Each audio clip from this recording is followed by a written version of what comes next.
Hello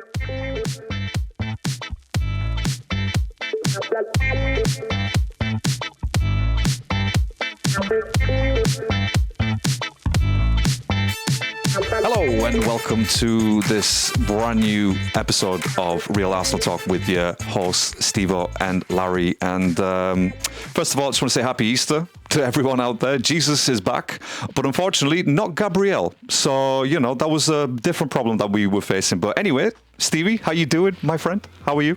Very tired, mate. Of watching our team?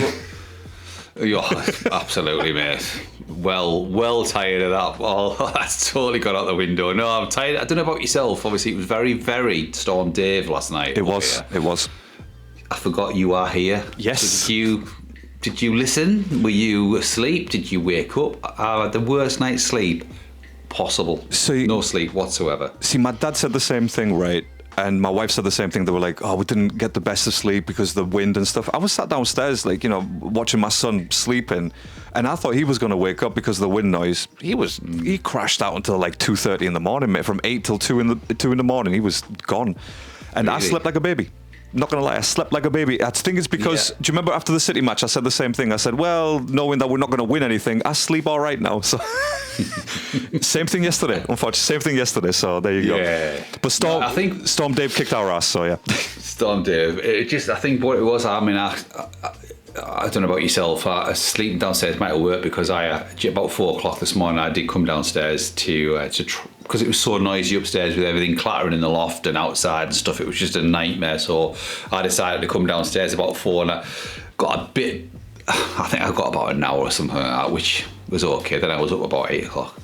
It wasn't great. I was going to say, that doesn't sound like the greatest of sleeps, to be honest. Like an hour. I mean, you don't even have small children, man. I know, mate. I've got something else small, but...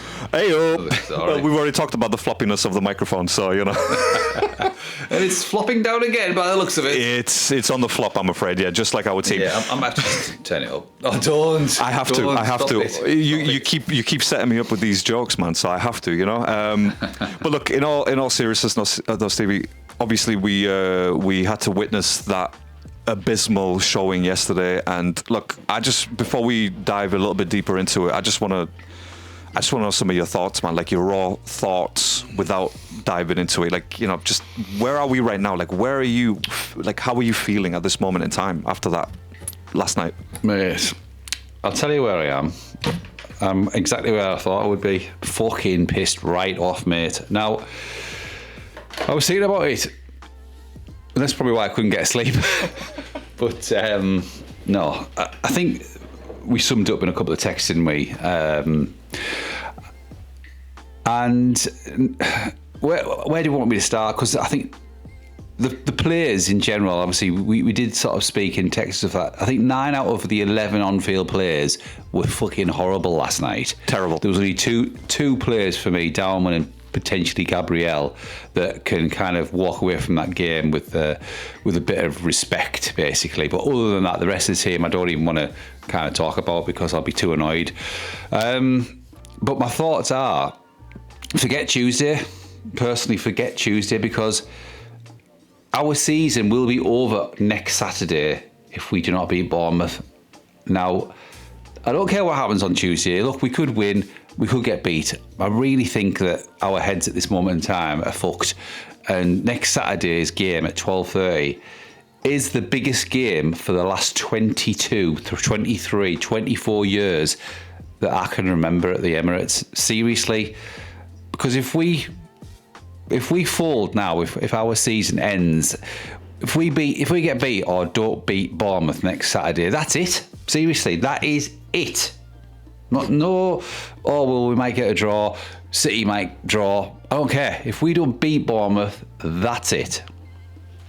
I 100% agree with you, and like we said, I mean, we'll have to give a quick shout out to Buckstar from the Don't Gas podcast. We were chatting, obviously we're in a group with them guys, and I'm glad, I'll be honest, because outside of me and you, there's not many Arsenal fans that I speak with in the depth that we speak about Arsenal, you know.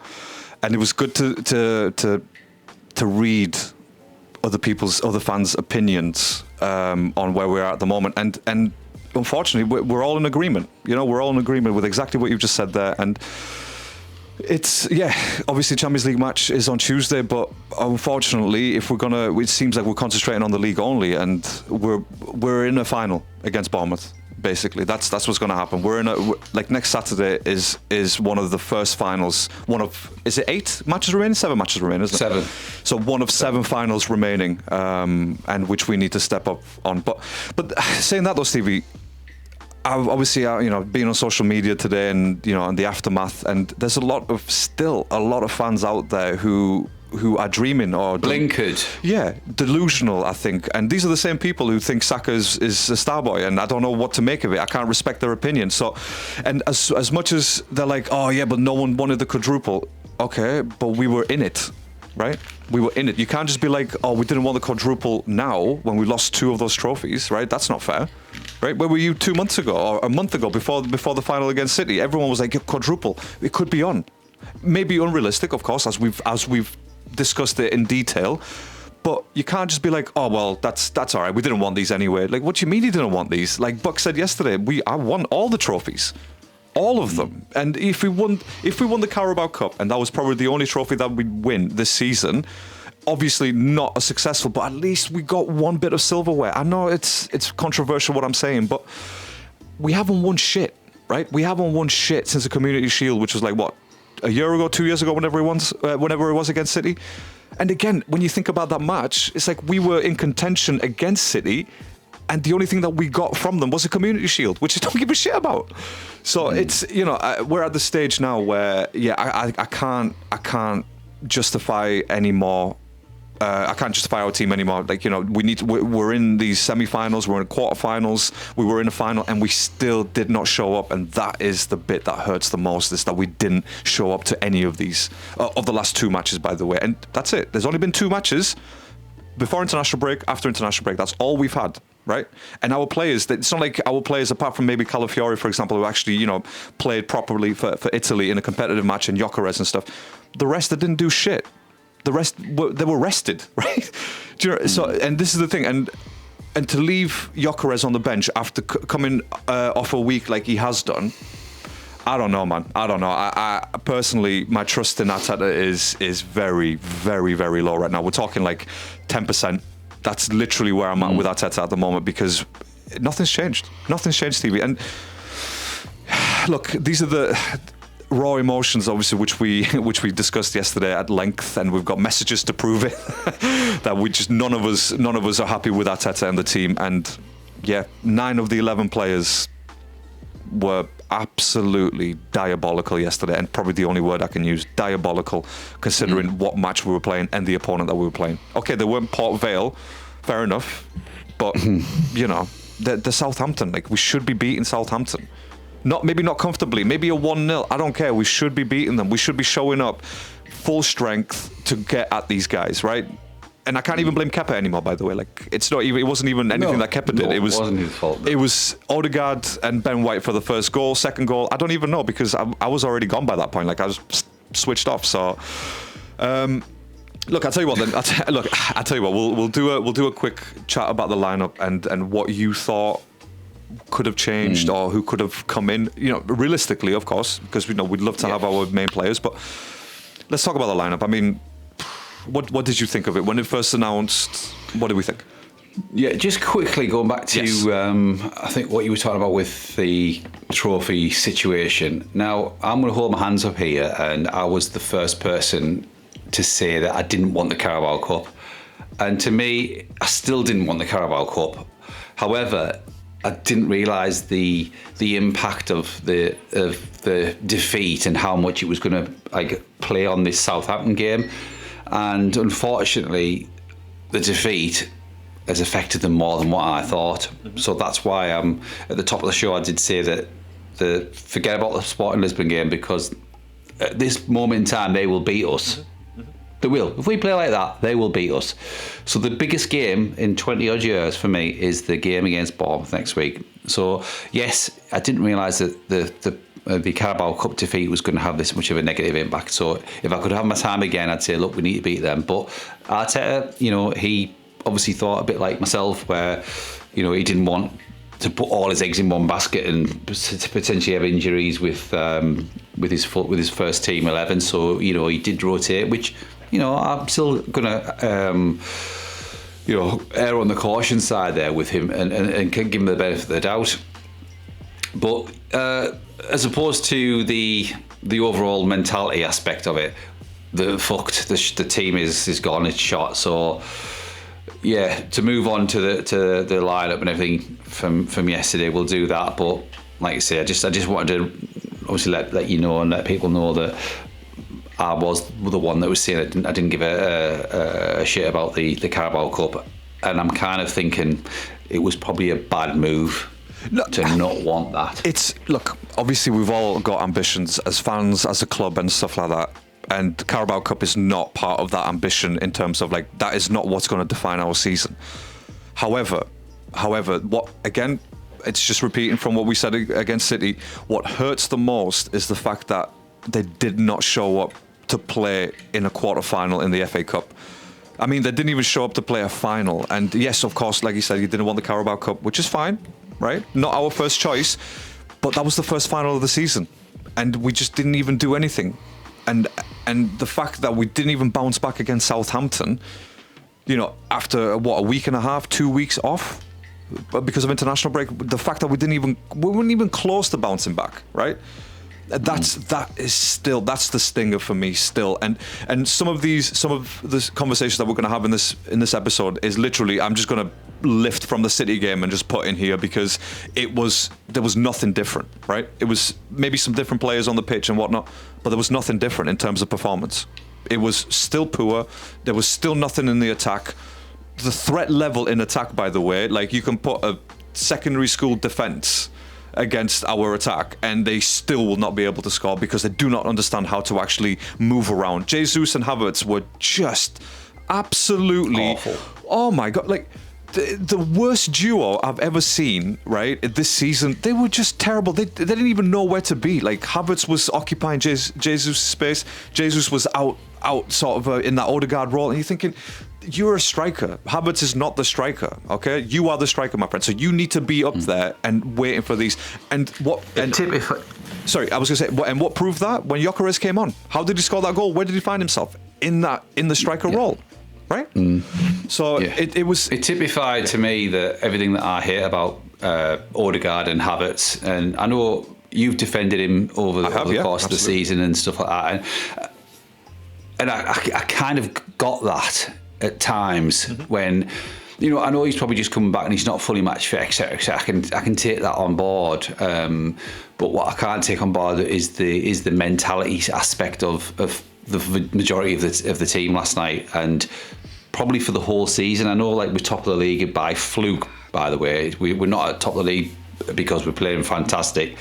And this is a culmination that these two to three defeats, well, saying that the Carabao Cup and the Southampton defeats, to me, what's been coming all season, that type of result, that where we've just not turned up. It's just been I said it in the text last night that half of them players last night don't think they're going to be there next season, and that they're playing like that. They're not playing as though their life depends on it.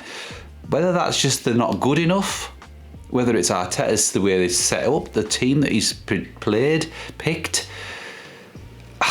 To me, it was just like you said, you hit the nail on the head there with the attack, and a school team would be able to defend against them. It was atrocious. I've never seen anything like it in all my life. That was the worst thing against a championship. Look, Southampton, they're not a bad team. They're not a bad team. They've won 14 or something in a row, something like that. But they're a championship team. They're not Sporting Lisbon. They're not Bayern Munich. They're not Manchester City. Yeah, exactly. No. Yeah. And we played like the low team last night, the low opposition, the low league. Yep. We were inferior to them. They deserved to win. We were shit. Unbelievable, mate. Honestly, I've never seen anything like it. And like I was saying, Tuesday, forget. Saturday, wow. I'm nervous. I am as well, mate. Sorry. No, please. No, absolutely. And look, let's just get this clear out there for people listening, right?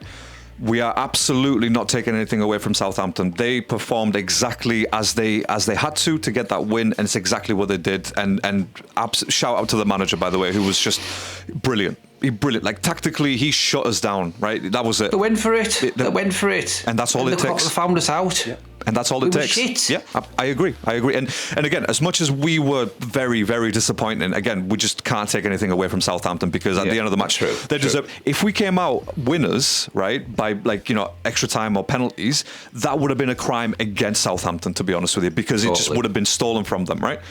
But the fact that they just came out, championship team, championship manager, that's the experience that he's had so far. They're not even top of the championship. They're about 8th or 9th or something. Yeah. They're about, I think they've got game in hand, and if they win, they're in the playoffs. But yeah, they're not Coventry. They're not flying high. They're not like, But they're average. Southampton has always got the sort of a Premier League pedigree, maybe mid-table or lower to mid-table Premier League pedigree. And that's why we can never, we'll always have to go into those matches as if we're facing a Premier League opponent, because they know us, right? They know us. They know how to play against us. And again, after that shambolic performance against City, you're telling me all managers haven't watched that match and go, oh, okay, that's how we beat them. Easy done. They don't have the actual midfield. They don't have Eze. They've got Rice. They haven't got Zubimendi starting, for example. Easy. We'll walk straight through them, and they did. They absolutely did. The fact that Zubimendi was on the bench was a crime, by the way. Gyökeres, like I said, that was a crime. Saliba on the bench, crime, because they didn't play. They did not play in the international break. They went early from their international breaks, and again, look, I know we said we'll talk about the lineup, but come on, man. Like, there isn't. I don't know. But I mean, I'll pose this question to you, right? Because it was something that I saw on social media. Do you trust this team with a 9-point lead in the title race? This is from Connor Hum at Tiki Taka Connor, right? Do you trust this team with a 9-point lead in the title race? Answer me that question. Right. I'm going to answer it, but everybody knows my thoughts on this. Everybody knows. It's fine. Yeah, hit me. That I have been saying from day one, I do not trust any lead until it's mathematically impossible for someone to catch us. So we could have a 20-point lead and there'd be 21 points to play for. I still wouldn't trust it. So the answer to that is no. I do not trust it. If Man City beat us, and if they win the game in hand, they're only 3 behind. That's 1 win. Yep. So we get beat one of those 7. Which will happen. Yeah. It's done. Yeah. And guaranteed we'll get beat by like a Leeds or something, or whoever's at the bottom. Well, we've got West Ham, haven't we? West Ham at their place. Say no more. I think we did West Ham a favour, to be honest, by letting Southampton knock us out. It's an easier path for West Ham to get there. So please, West Ham fans and club, let us win against you, all right? But yeah, no, I think that's an interesting question, to be honest, and the fact that we're asking that question now, it doesn't bode well for us, does it? It just doesn't look good for the way this team. We're playing. Like you said, the way we are playing, we haven't got a cat in hell's. I agree. Cat in hell's chance. I agree. I mean, like I said, I'm not a defeatist, but unfortunately, this team has not given me enough evidence this season, even in the league. Like you said, just going back to what you were saying, that we are top of the league, but does that mean that we've been very good, or does that mean the rest have been absolutely shit? Right? The fact that Man City are just sort of, they've started coming back in 2026, started performing well. The fact that they're doing that and they might actually win the league, that's a team. That's a proper team who knows how to win the league and the running. Right? We get too much, the pressure that's put on us and we put on ourselves as a club to win this league or win a trophy is honestly eating away at the players. It really is. And the mentality, that's what Man City are, the mentality monsters. Right? That's the word that you can use. They are mentality monsters because they know how to do it. Pep, shit, that guy. I mean, I don't want to go into how good Pep is or how good he's been. No. But yeah, it's that in itself. That question is very, very worrying coming from the Arsenal fan base because 7 finals to come. That's the way I look at it, right? And Champions League. Yes, I know. I think we had this discussion a couple of weeks ago about which one we'd rather win. Champions League for me was always number one. Genuinely, was always number one because we never won it. I wanted to get that rabbit off our back or whatever it is, and then we can concentrate on the league. But unfortunately, that's just it doesn't look like it's going that way. And yeah, no. And I think when you think Sorry, go on, Stevie. Yeah, no, just when you think about our last two performances, yes, we've played probably the best team in Europe in Man City, regardless of us being top of the Champions League. We probably have played the best team. I know they've gone out to Real Madrid. And we've played a mid-table championship team. So when you think about potentially who we've got to play, we've got Sporting in the Champions League, who was second in their league.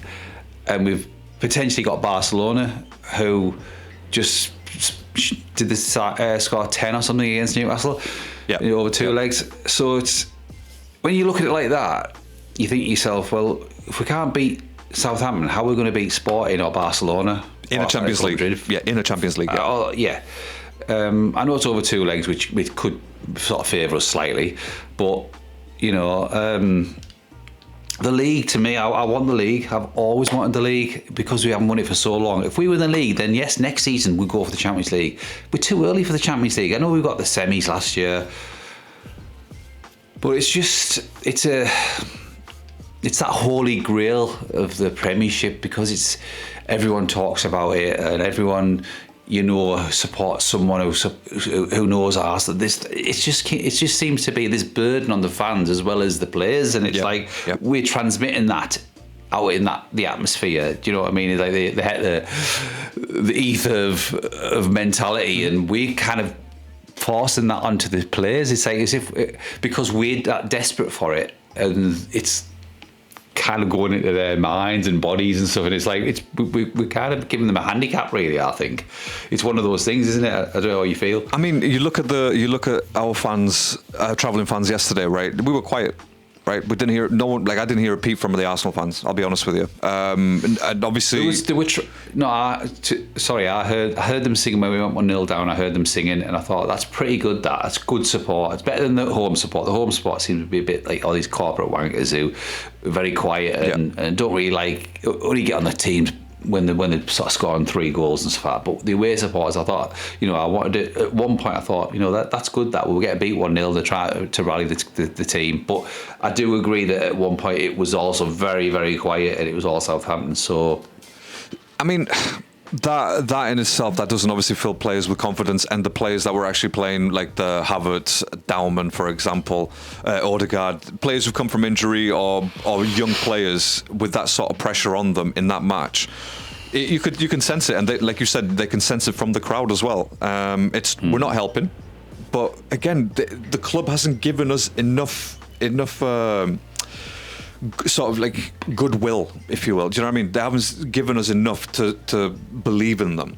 And I'm not talking about this season only. Obviously, we're talking the last 3 seasons. We're in the same boat. We're in the same position. Yeah, we're first in April, but is it over? No, it's not over. It's absolutely not over. Like we've got 7 matches to play, and one of those matches against literally our direct rivals. If they win, then what? Like, what's the excuses then from the Arsenal fans? Like, I don't want to witness it, but at the same time, I want to hear what their excuses are. Do you know what I'm saying? Like, I want to know how are you going to justify this? Because we could justify the Carabao Cup, FA Cup, that's fine, because we still got 2 more trophies to play for, and that's fine. If we win those 2, FA Cup and Carabao, no one's going to care about those. If we win the Premier League, no one's going to care about the other 2 domestic cups, and I totally get that. But again, going back to what you said, until it's done, until it's mathematically done, it's not done. We're still in limbo. We're still just like hanging around here in purgatory, and that's what it feels like. It genuinely feels like purgatory. So it's a situation where again, how many times did we say last season? I do not want to find myself in this position with these feelings at this stage in the season. If this happened in January, and it was going to be over from January. Whatever, right? We've been there. It's like water off a duck's back, right? Whatever. We've seen that before. But to get to April, to one domestic cup final, to another quarter final, and to just not perform, someone needs to be arrested for crimes against club and fans, mate. I'm telling you right now, there's no other way about it. Honestly, I don't honestly, Stevie. It will feel like we're repeating from the Man City match. But the only difference this time being that we face a championship side, and that cannot be forgiven, right? It just cannot be forgiven as far as I'm concerned. No. And and there's only been certain matches throughout Arteta's tenure for me where I've sort of like dropped my loyalty to him, sort of thing. Do you know what I mean? At the beginning it was 100%, and then bad performances, bad losses, that sort of thing, you know, crashing out of the Premier League 3 seasons in a row. That's unfortunate. That's hitting my loyalty towards Arteta. And there was I don't know, I think I sent it in the group where he was saying, I love these players. Mate, you can go suck them off if you want to. It doesn't change the fact that you are not winning shit. You can love all the players, jack them off, you know, fucking fill their balls, whatever you need to do, right? It doesn't matter, right? It doesn't matter. Those are just words as far as I'm concerned, right? You need to love them on the pitch. That's what you need to do. And they need to love the fans. He's trying to talk like an experienced manager that's won everything in the game. I'm going to support them, this, that, and the other. It's bullshit. Absolute bullshit. Yeah. He's won jack shit. Like you say, he's won one FA Cup, one Community Shield, yeah, he's won fuck all. The FA Cup was in COVID, wasn't it? When there was obviously there was no fans.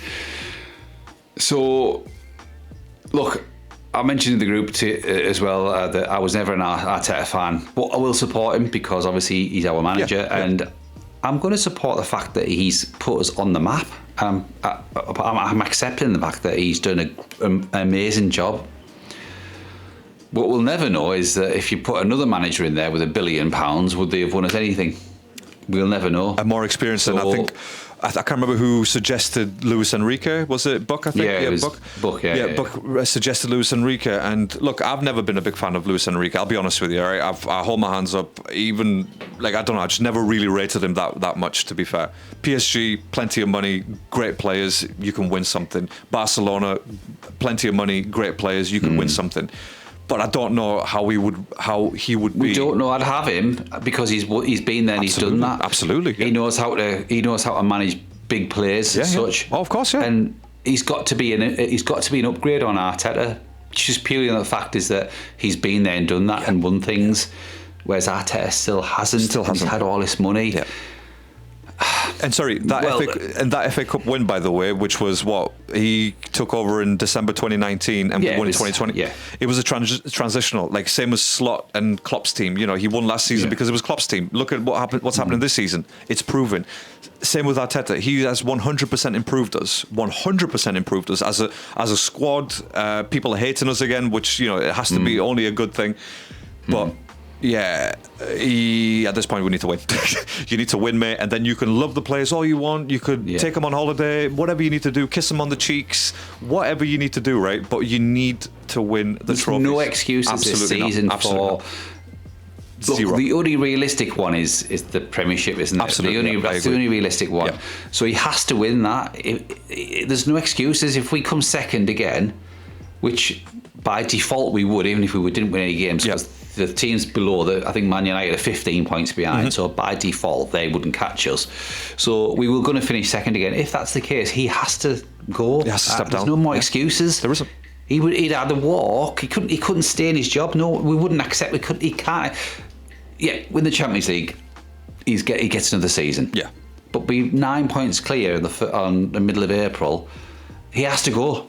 Yeah, has to go. Yeah, I agree, and I think. And honestly, you know what scared me last night was when I was watching Barcelona versus Atletico, right? It was 1-0 Atletico Madrid, and then I watched the second half, and I swear to God, just Lamine Yamal, Gavi, Pedri, Lewandowski, Rafinha as well when he comes back, as I don't think he was playing yesterday. Mate, I don't care how good. I don't care how good our defenders have been. It's not good. It's shit. It's lucky. They are absolute monsters, mate. And I saw the way that they attacked. Fearless.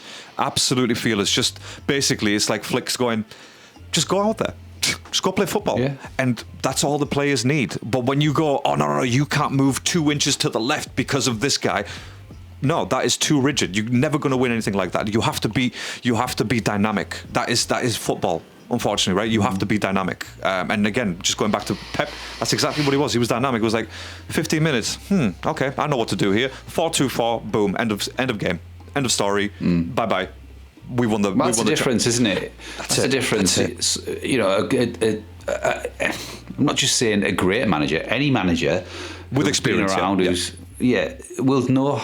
They'll look at a game and they'll change it midway through it. Even someone like Emery or even Thomas Frank, as stupid as it sounds, they have plan A, B, C. Arteta plan A, and then all he does is, right, let's just stick some players on. There's no plan. It's just, let's just put as many players as we can on. It feels like plan A. It feels like plan A, but then after that, it's plan A1, A2, A3. It's like, no, you need to go to B, C, D, and E, mate. Like, what I mean? You can't just add numbers to it. You can't add variations to it, But yeah, look, just 100%. real quick on the lineup, because I know we teased it. Yeah. I know we teased it, right? But for me, I feel maybe Saliba should have started instead of Mosquera, right? I don't know how you feel, because Mosquera he had one of the most shambolic matches I've ever seen him play for us, by the way. That was terrible. I think, in hindsight, I 100% agree, but he played for Spain, and I thought he had a decent game against Spain. Even the commentators have said that he looked like a steward in the back four. I know Spain, because obviously they're technically excellent, you know what I mean? But I thought he had a good game for Spain, so I wasn't too concerned. The fact that obviously Big Gabby was alongside him. My concerns were Ben White and Lewis Skelly, because I've never rated either of them personally, especially Ben White. I thought he's totally at the end of his career and he's on his way in the summer. But I just thought it was Mosquera and Big Gabby at the back. I thought we'd do all right. I think it was the midfield really that was the worry and the concern, because obviously the sort of cut through was really, really easy. Really easy. I mean, really easy and diabolical, but it was honestly hot knife through butter. That's what it was. And when you look at that midfield, Norgard, Odegaard, and Havertz, terrible. I mean, Norgard, come on, mate. You're going to put Norgard in last 15 minutes. He's not mobile enough. He doesn't know how to move. He's not flexible to make those passes that a Rice would make, or an Eze would make, or a Zubamendi would make. He's not that guy. And the fact that you're playing in that formation with a player like Norgard in a more double pivot rather than him by himself, and then letting Odegaard free, you've told Southampton how to play. That's it. You've just pointed to them, directed them. There you go. There's a street sign. Just play this way, please. Go straight through the middle, because Odegaard's weak. He's not going to tackle anyone. He is just come back from injury. Norgard is slow, and that's what they did. Havertz is lazy. Havertz is lazy. Well, he has been in since he's come back from injury, and I can't even use that as an excuse anymore. Right? He played for Germany. Didn't he score for Germany? I think he did, right? He scored a penalty, didn't he? I think. Either way, he scored. Like, come on, mate. Where's your confidence level? How are you stepping into the Southampton match and thinking, oh, yeah, we're playing all right? At what point? I mean, okay, first half, fair enough. It is what it is. Maybe the surprises, okay? And I can deal with that. And then you change it up second half, bring in the players or different players. Brilliant. But to go into the second half without a single change at the beginning and waiting 20 minutes before you make your first change, I mean, come on, man. Like, if me and you are shouting it from our phones or to the TV, make the changes. I don't understand what Arteta's doing. I don't understand what Gabriel Heinz is doing. What are they all doing? Stuyvenberg, they were both there next to Arteta. They were having a chat, and it was like, yeah, it's not looking good. It's on you, mate. You can change this. Sorry, it's not up to me. Look, it's on you. I didn't watch any post-match interviews. Same. I don't care about. I was really, I was fed up at that point, and I didn't really, I didn't bother with anything. I've read any sort of social media posts or anything. I haven't seen Arteta's, come out and defend the players. I haven't seen any of that. I haven't heard any of it. What potential? I mean, I don't know why I'm saying this, but do you think that obviously they looked at the Carabao Cup and they went into it 80% thinking, look, we potentially could win it. We'll just play our game. They're winning 80%, but they're not bothered to lose it. Have they gone into the Southampton game with all these injuries, like we said, thinking, look, it's not the end of the world if we go out. We'll save all of our players for the main two. Look, no, hear me out. I can't imagine a professional team, manager, players, coaching staff, owners going into a competition with that mindset. But it makes you wonder, doesn't it? It makes you wonder whether It's in the players' mind. We've got to play City again. We're not going to beat them because we're playing Kepa in goal. We're playing our half a team. What we really want is the Premiership and the Champions League. That's me being a cynic, but also probably not having my professional head on, because I don't know whether, as a professional, you'll go in there, because no one wants to lose at the end of the day. But half the team, like we saw last night, they didn't want to win. So what I'm trying to say is, did they not want to win because they've got bigger fish to fry? I know you're going to shoot me down with that one because we've said it before, and no manager, no professional wants to lose, but it came across like that last night, didn't it? To me anyway. Absolutely, it did, mate. And I think if we win Premier League, and let's say, for example, win the Champions League, for argument's sake, right? Let's just entertain ourselves. Then absolutely you could make a case that, oh, well, Arteta was just being clever. He didn't want to waste his time there. But that only comes after the fact, right? Because like you said, there's absolutely zero, and I mean 0% chance that these professional players who thrive on trophies and winning and just being successful, there's absolutely no way they're going into that match going, yeah, we're not going to win this. We don't care about this. If that's the case, Arteta should have put out the youngsters. Put out the youngsters. You make it clear to all of us that you do not want to win. And then we can be happy with that. We can live with it. We could just walk away and be like, all right, you played the youngsters. It clearly didn't want to win it. Let's just move on. But the fact that you're playing mostly your best team, barring obviously a few players, and you're still coming out like that, coming out with a loss and coming out with just, well, let's face it, a lack of performance, right? Because there was no performance there. You can't even call it a performance. But look, is that a good thing to do, where it's like, oh, you're neglecting 2 trophies? Because that's a hell of a risk. That's a hell of a risk. In Champions League, it's not going to be a walkthrough. I mean, not only Sporting, but next round is going to be potentially Bayern or Barca, right? And those... No, Barca or Inter, Athletic. Oh, okay, well, shit. Brilliant. I don't think Diego Simeone is going to go back into a match against Arsenal with the same tactic that he did last time. He's going to be watching that Guardiola performance against us, and he's like, that's how we do it. We have the players to do it this way. Barcelona, they don't need to do shit. They just need to give the ball to Yamal. Lewandowski's playing, Rafinha's playing. The three of the greatest midfielders so far, like Gavi, Pedri, and Frankie De Jong. They've got a fantastic. They don't need defenders. Yeah. Look, forget the Champions League at this moment in time. I'm just saying. And by the way, just real quick on Barcelona, you should have seen Cancelo last night. By the way, Cancelo was dancing around like he was Ronaldo or some shit, like R9 Ronaldo. We could have had him, couldn't we? Peak performance, and I don't understand why Arteta he didn't want him. You know, he's played with him before. He's sort of managed him. But anyway, I don't look, Stevie. I want to believe what you said so much, where it's like, yeah, he's neglected 2 trophies. Fine, but I won't know that until we win 1 or 2 of the remaining trophies, right? So as far as I'm concerned, as a professional team, as a professional players who get paid a hell of a lot of money, right? I don't think so. That's the only way I look at it. It just makes no sense for the players' standpoint. As a player, if you were Declan Rice, for instance, if you were him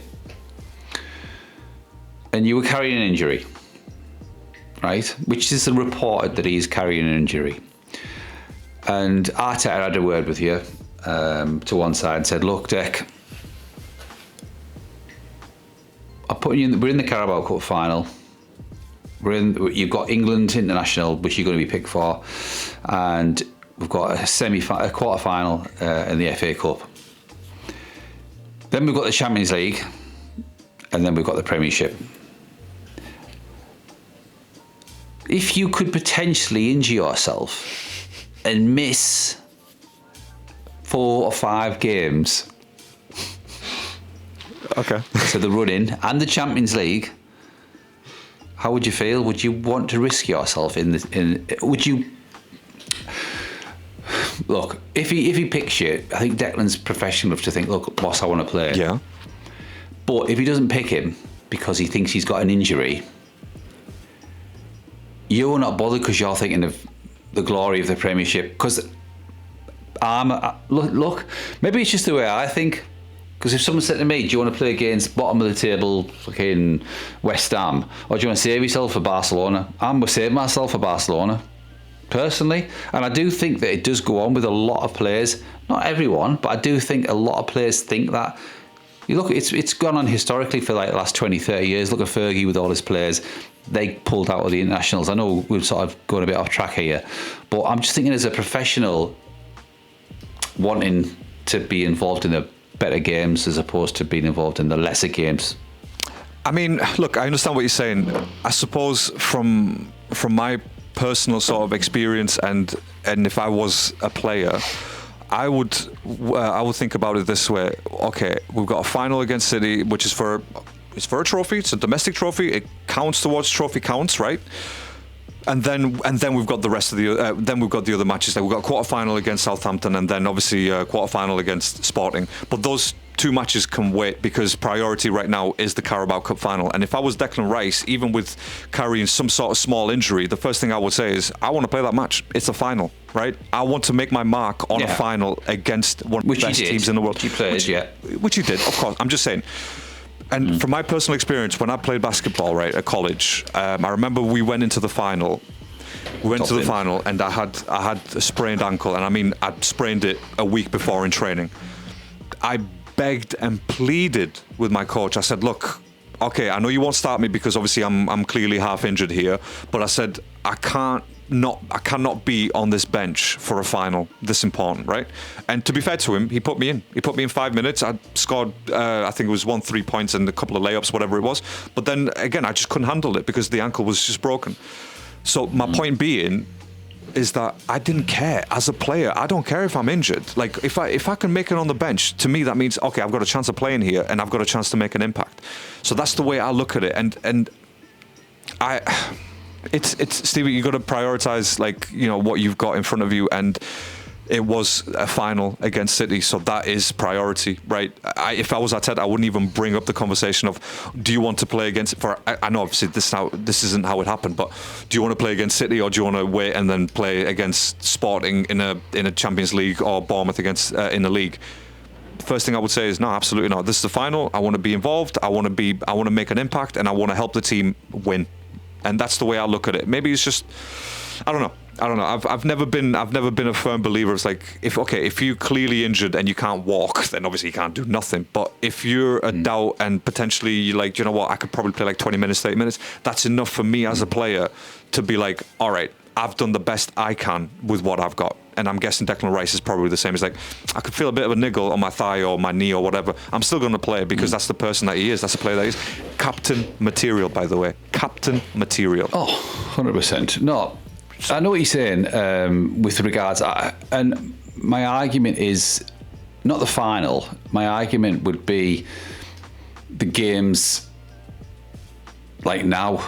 Yeah, do you know what I mean? Like the Southampton and the Sporting coming up. The Southampton game and the Sporting and the England game, obviously. Now, and that to me, I would be prioritising my mind. Look, don't get me wrong, but then when you think about it, if he's going at the Carabao Cup final, then that's surely down to Arteta by not picking his best 11. Well, especially not the keeper situation. So is that Arteta's fault for not wanting to win that? This is why I'm thinking, are they prioritising? Because I think it might have been the ex-Man City defender, the big guy, I can't remember his name now off the top of my head. Mika Richards. Yeah, Mika Richards. He was saying that you should play your best team all the time in every competition. So Arteta to me must be prioritising it because he didn't pick his best team, and obviously Kepa caused the issue which led to the goals, etc., which ultimately cost us a defeat. But he played Declan Rice, he played most of his midfield, he played his best attackers as such, even though we're terrible.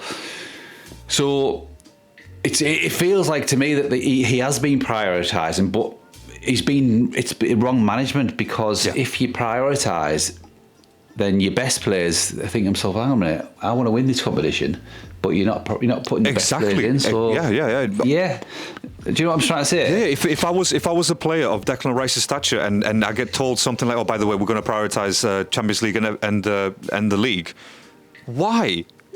Why would you ever do that? If you're in, we were in a final, Stevie. Do you know what I'm saying? Or you don't pick, or he picks, like you say, he picks a completely weakened team, and he says to Declan Rice, "Look, I'm not risking you, regardless of whether you want to play."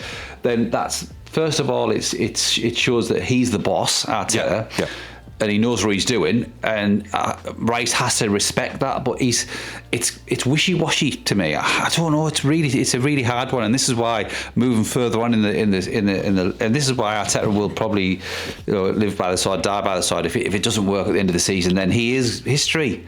So it's all comes down to this next couple of games. Well, obviously the Sporting one is a two-legged affair, but to me, everything comes down to, and it rests on the Bournemouth game. And we'll probably replay these clips, over and over again. But to me, the Bournemouth game is the most important game in 20 odd years. Yeah, absolutely. And again, no one can actually deny that. And if there's fans out there who go, oh yeah, it's only the domestic cups. Because that's how they sound to me, by the way, when they say dumb shit like that. Domestic cups. It's like, I know, but we were in the final and a quarter-final. I mean, at least make an attempt. And if you're going to go all the way to the final, you play your best team, right? And the fact that he played the best that he could, barring the keeper, that means that he kind of wanted to win the final against City, right? He put out a relatively strong team, relative to Southampton. He put out a strong team. Therefore, that indicates that he wants to win this match, right? Because if he just started with Salmon and Dowman and fucking put in Setford, Paranus or whatever it's called, put in Setford in goal or something like that, or whatever his name is, then fair enough. It's like, okay, well, you clearly had no chance of winning, and if they did win with that sort of weak team, it's like, oh, okay, brilliant. Well, at least we made it to the semi-final now, and he would have looked like a genius, right? But the fact that he put out a strong team, I'm sorry, there is zero justification for the way that we have played in those two important matches, by the way. And like I said, we need to look at these matches, what's in front of us. Right? I know obviously you're saying forget about Tuesday, but Tuesday is literally 2 days' time. That is our next full game for a Champions League semi-final place. So yeah, as much as I'd like to be like, well, do you know what, let's just sort of not put out the best team for the Champions League because we need to win against Bournemouth. To me, that's still not the right way of doing it. Right, you are in both competitions. Treat them the same because they're very, very important. Now you don't have the headache of the extra two. You've lost those, right? They've gone out now, so you have absolutely zero choice for those. But the other two that you've got coming up, you need to put out an absolutely monster team, both matches. If I was playing for Arsenal, which I should have been, if I was playing for Arsenal and I was the Cherky of the team, say, for instance, or the Dennis Bergkamp or whoever, Zidane, and my manager was picking inferior players to me, to play with me, I'd be well pissed. If he wasn't playing the best players around me to support me, I'd be thinking, well, I'm trying my hardest. I'm playing fantastic. I'm setting a goal up for that fucking donkey up front, Havertz or whoever it is. I want Gyökeres. I want Haaland. Can you see what I'm trying to say? I get what you're saying. You want the best players. Yeah, absolutely. You want the best players. So if we're then going into the Sporting game or the Southampton game and we're not putting our best players, whether that's down to injury or whether that's just tactical because he's saving his players, then as the best player in the team, I'm well pissed off the fact that Arteta's getting it all wrong. And come the summer, if we haven't won anything as the best players, Declan Rice, for instance, I'm questioning that and thinking, if it's not the manager, I'm going. So just getting back to what we're talking about with the Sporting game, and we have to win. We don't have to win. We have to put a good performance, but that's first and foremost. Stevie. Does he? Yeah, it's the mentality side. Like we played yesterday, like we were, and we looked like a championship team. We were terrible. The mentality of the team was like, we'll just turn up. Yeah, we looked worse than Spurs. Right. Honestly, we looked worse than Spurs, and we actually had something to play for as well. Look, Bournemouth, right? I know you were talking about Barcelona, but Bournemouth are no mugs. I know we'll be at home. Of course they're not mugs. They mugs. are no mugs. They play technically fucking good football. Yeah, I agree. And if we don't turn up mentality-wise, they'll rip us apart Sorry, they will. We need to get it right. We need to get it right on Tuesday to get our mentality right. Yeah, for the weekend. Like I say, it starts on Tuesday, but the biggest game is obviously next Saturday. Yeah, of course. Sorry, I interrupted. No. You're right though, because obviously with Sporting, at the very least, we've got it's a two-legged affair, so which is fine, and that's what actually puts more importance on the Bournemouth game, because it's like literally those are 3 points that are well needed. If we don't get those 3 points, we are in an absolute title scrap, and unfortunately, we're not coming out on top of that. We've been there before. No. We've been absolutely bitch slapped by Man City many times before. Pep Guardiola's actually got like a tally chart of how many times he's beat Arteta. Like, I have absolutely no doubt on that. Do you know what I mean? And he sends him a message, be like, mate, you're going to beat me at some point. You're going to beat me in these important matches, because no one cares about the first leg in a league match. Do you know what I mean? That's in September. No one cares about that if you lose. But now is the important time. Can you beat me in April? Can you beat me, 2 matches or three games before the season finishes? That's what matters. And yeah, I don't think Arteta's the guy to sort of lead us that way. And I think if we do win it, I think it's just down to players like Rice, like a Zubimendi, for example, who have carried us, and potentially Gyökeres, because even Gyökeres, like, damn, I thought I was going to come play with better players. and do you know what? He's absolutely right. He joined a team. He's like, I just want to score goals. I just need people to assist me. It's like, well, no one's assisted him, right? It's very, very rare. And the goals that he's gotten, the scrappy goals that he's actually had to fight for against defenders in the middle of the box. So yeah, look, that's what's scariest for me. I don't care about losing Arteta at the end of the season if we don't win anything. I don't care about him. I just care about the fact that guaranteed Rice is going to go to one of our biggest rivals. If it's not City, it's going to be Man United, right? And or even Liverpool. Oh my God, yeah, even Liverpool. And that look, even Chelsea. I know obviously he came from a Chelsea academy, but they've got money to spend on him, man. Do you know what I mean? All they need is one guy like that, make him captain, and guaranteed watch every single other player around him play just spot on football. Because Chelsea, they don't have bad players. It's just the way that they're managed. You know what I mean? Yeah. And lack of manage. So that's for me. That's the scariest part of all this conversation is just the players that we could potentially lose at the end. I think the only way that Rice would stay was if he was made captain, but I think Arteta would be. I think Arteta would be sacked. If he's not sacked, Rice will go and he'll be made captain wherever he goes, and then that's it. I'm done. Yeah, absolutely. Because can you imagine him at Man City or Man United? That's good. That's all. That's Man United. Yeah. Well, think about it this way: they'll have Declan Rice, they'll have Bruno Fernandes, for example, right? He's definitely going to sign another contract. They've still got Buemo, Cunha. They've still got Sesko up front, mate. Come on, you telling me that's not a championship winning team, not a title winning team? It is. Just a manager, obviously, that's been missing. And if Carrick is the guy to lead them through it, all he needs is one missing piece, which is Declan Rice, or maybe one defender or something like that. What if Saliba goes to Real Madrid, Gabriel goes to Real Madrid, or goes to PSG or whatever it is? Then what? We starting again where we were 6 years ago? I don't want to do that. As a fan, I cannot watch back, wouldn't it? Yeah, I cannot watch that anymore, because I can't be bothered with all these hopes every season just to be shot down again, because we've got a very rich manager. I think I think the majority of the fan base knows, and I think Arteta knows himself, and I think half the players probably know that if they don't win the Premiership this season, he is out. And that's not me wanting him sacked. I just think that that's the inevitable because of what he's not achieved in the 6 years that he's been there. He's been so close. We've had such a lead, we've had such a this, we've had such a that. It's inevitable. As much as I don't want someone to lose the job, I just think that it's inevitable, and everyone does just probably feel the same way. What was the question? I had a question as well. It's just gone out of my mind now. It was a good question. It was a good one. Damn it. But so look. Well, I put a question out on the group, didn't I? I can't remember what it was now. Hold on. We've had that many messages that I don't remember how far to go back. So it was probably just halfway through the first half of last night. Oh my God! Are you kidding? Last night. God, yeah. I'm just sorry. I'm just scrolling past the boxing chat. Do you know what I mean? We still got time to go. Yeah. What? It was a good fight. That it was a really good fight. As much as it was a slugfest, it was so funny. I don't know if you watched it. No.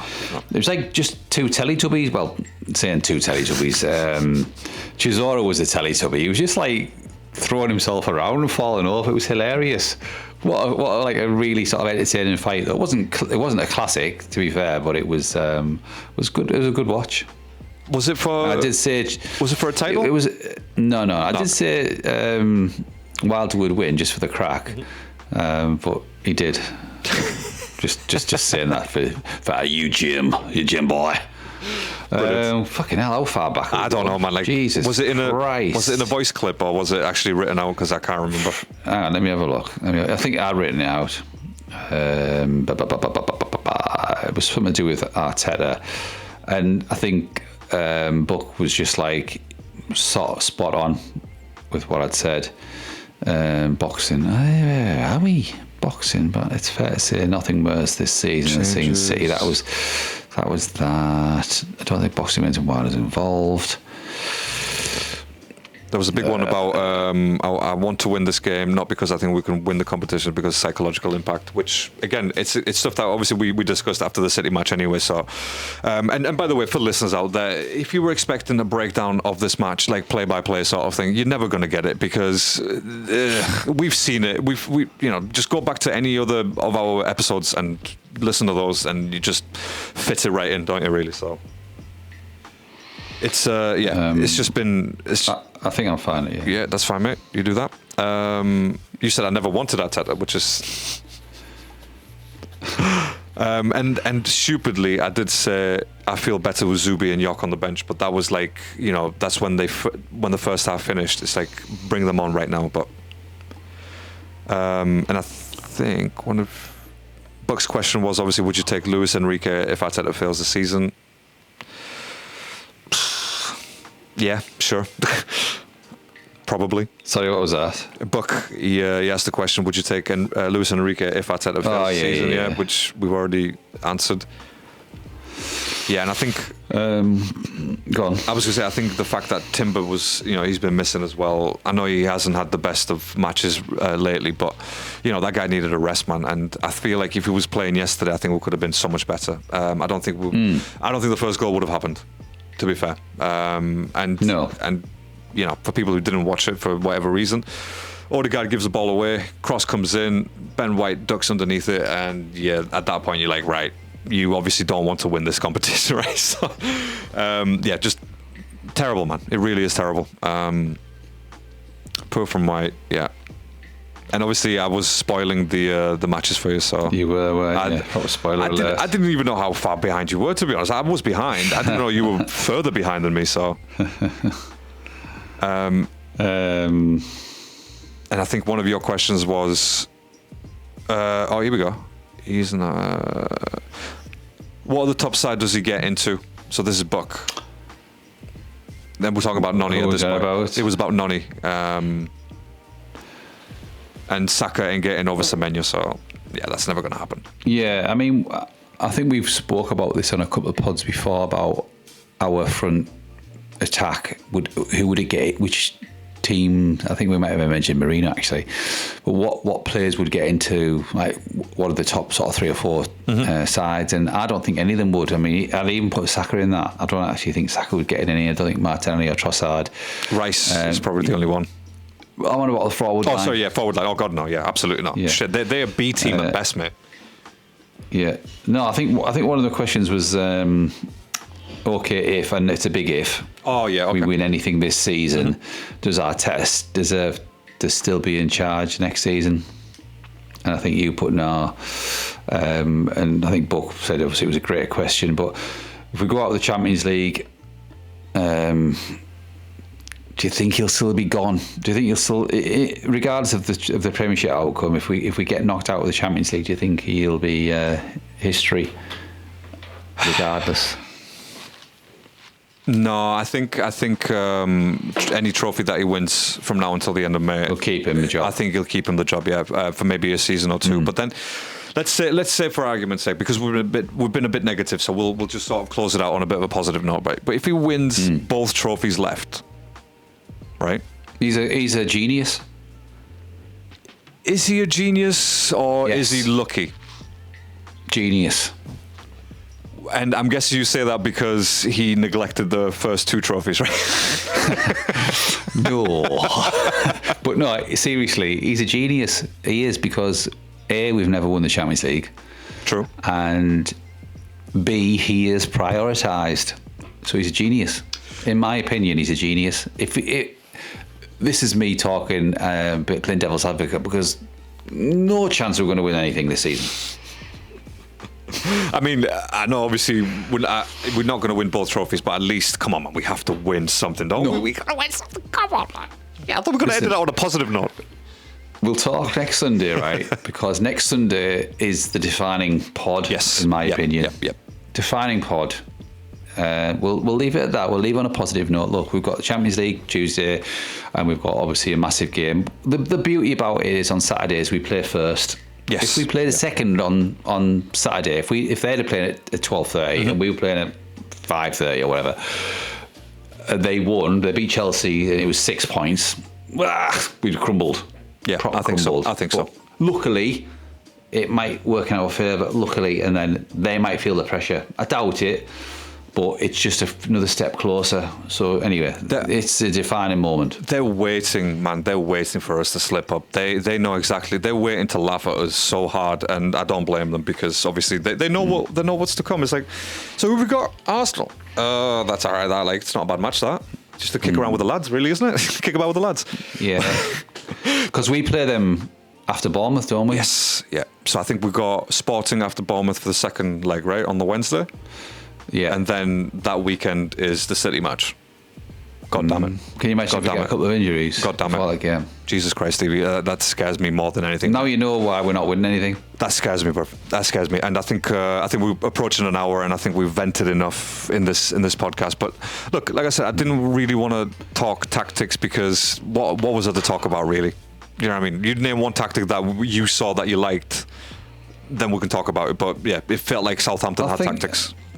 I think we mentioned, and I mentioned it halfway through the first half, that we were shit, and that's how the theme of the whole game went. And I know Buck was mentioning that we're going to come back and win this. Was that just him hoping rather than actually believing? No, hoping. Because I didn't think. Yeah, dreams. I thought we were playing that bad. Yeah, we played that bad that. Look, mate, this is why, right, we're a little bit different than most podcasts out there, because they will give a chance. Oh, let's see what happens second half. But for me and you, I don't know what it is, but when we're watching the first half, we know pretty much straight away that this isn't going to be a game for us, right? We are not going to win this, and that's the way it works. Usually, if we score first, we're like, right, cool, that's it, we're done, we've won this match, we are very good. But the fact that if we go, all the way to the end of first half, and we haven't scored a goal, that's it. Mentality drops. Arteta has no more ideas. It's like, well, we tried what we could, and it didn't work. I don't really know what to do next, without saying those words like that, So, yeah, I think mentality is 100% needs to improve, and I know we say this every podcast, but that is where we're at the moment. It's just mentality. Nothing's stopping us apart from our own, from their own brains, and Arteta's brains as well. So, yeah. Yeah, I just want to finish up on my thoughts. Obviously, after watching City demolish Liverpool, yeah. My worry is that if we catch City on a day like that at the Etihad, then I'm seeing another Man United result, like a 8-2 or some shit, whatever it was. Yeah, I'm seeing the fragility. If we don't get it right against Bournemouth, I'm seeing the fragility shot, and I can see a massive defeats. Sorry. If that happens, listen. I predicted that they'd beat us in the Carabao Cup. I don't know if you remember. I did say we'd get beat. But I'm not going to do a prediction yet for the Man City game. I'm just concerned that they beat a virtually full strength Liverpool team. Virtually full strength, and Liverpool had played quite well. I was saying Liverpool has. That's the only thing that they had to fight for as well, by the way. So they 100% wanted to win that competition, win that match. But the fact that City showed up, they were like, "Oh, we've already got one, so let's just add another one to our maybe it could be another one to come as well in the Premier League." So they could actually walk out treble. Yeah, they could walk out treble winners, domestic treble winners, and then that would be it. Oh yeah, that's come on, mate. Like I said, I would switch off all my social medias because I just wouldn't be able to handle all the trolling from City fans, Liverpool fans, Chelsea, all of them basically. Yeah. But yeah, look, we will be back potentially, maybe even during the week, depending on how the performance against Sporting goes. If we win, we'll probably have a quick chat. If we lose, we'll fucking won't bother because I don't want to repeat myself again. Because if we lose, there's only one reason why we lose, right? So yeah. I'm aware. I'm I don't know if I told you that we're away for a week. Yes, yeah. I'm back next Friday evening, I think it is. So yeah, obviously we'll send a couple of like voice messages if you want to put something out there. And yeah. I mean, I don't know about yourself. I feel really deflated going into Tuesday's game. Mm-hmm. Obviously, we don't know what team's going to be put out. But do you want to do a prediction? Yeah, I mean, since we're here, I guess I'm gonna predict a win for Arsenal. No, please be. Look, real Arsenal talk because it's real. I know, but with the reality. In reality, the fact that we lost the last 2 matches that we played, in reality, we have to bounce back, and I have to put out the positivity and hope out there for the players. We will win that match against Sporting. I'm not saying both legs, by the way. I'm saying that match. So. Yeah, no, do you not just think we might go through? Because I think we'll go through, but we'll get knocked out in the semis, as we always do. Because they always say that things come in threes, don't they? And this would be our third defeat if we get beat off Sporting, which would kind of sync with my beliefs. So I think we probably are going to get beat. Unfortunately, I don't think we're going to get hammered. I just think it'll be a bit of a wake up call. Yeah. And I'm hoping that it's a narrow 1-0 or a 2-1 even that gives us a bit of something to play for the. But I want the third one out of the way, and I want us obviously to beat Bournemouth, like I say, because I think we'll have a chance against Sporting at home. So if we get the third thing out of the way, beat it Tuesday night, and we get beat 2-1, not 4-1, because I think that will be over. So at this moment in time, I think we might get beat. But as long as it's get out of the way. That's fair. That's fair, mate. And look, the thing is, there's no reason for anyone to apologise for their thoughts and the way that they're sort of perceiving our Arsenal team, well, this Arsenal team. And this is why I get sort of pissed off with online stuff. It's like, oh, you shouldn't be feeling this way. It's like, who the fuck are you to tell me how to feel? Like, I feel this way because I've experienced this before, right? I'm not living in a fucking land of delusion and hope and dreams, right? I'm living off from what experience I've already seen and I've witnessed. And unfortunately, guess where we're at the moment, my friend? We're at the shit end of that belief, right? Like, you know, it's happened before. This is deja vu, right? This is literally deja vu. Let's get Denzel Washington in here. This is deja vu. So there you go. Right. Okay. Well, we'll leave it there, mate. If there's nothing else to be added, it's yes, there is. I know there is. There's some negativity to end this. You can't end this on positive notes. I know it. So there's two things. I forgot the second one, but I'll say the first one. What worries me on Tuesday is if we have our full strength squad back and we get beat, then that's a concern, massive concern.